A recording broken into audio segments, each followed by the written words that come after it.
Kažite nam kakva vam je ovogodišnja prodaja ribe s obzirom na prethodnu?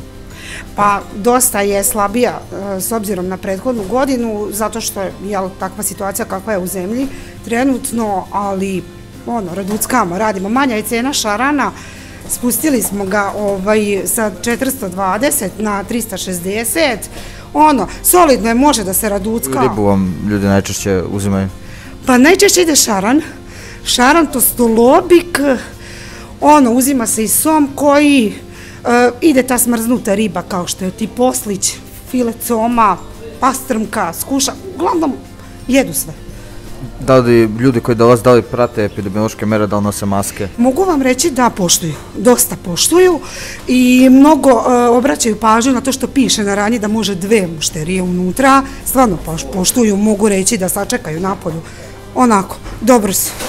Kažite mi koju bi vi ribu preporučili? Najviše što bi preporučila to je šaran, jer je iz Banatskog dvora, iz Renjanina, iz Žitišta, najlepši im je šaran tamo, stvarno ljudi imaju neki svoj program kako hrane ribu, prosto sladak je i sve moje mušterije već znaju napred da je kod nas šaran jedan od najlepših i njega uvek preporučujem.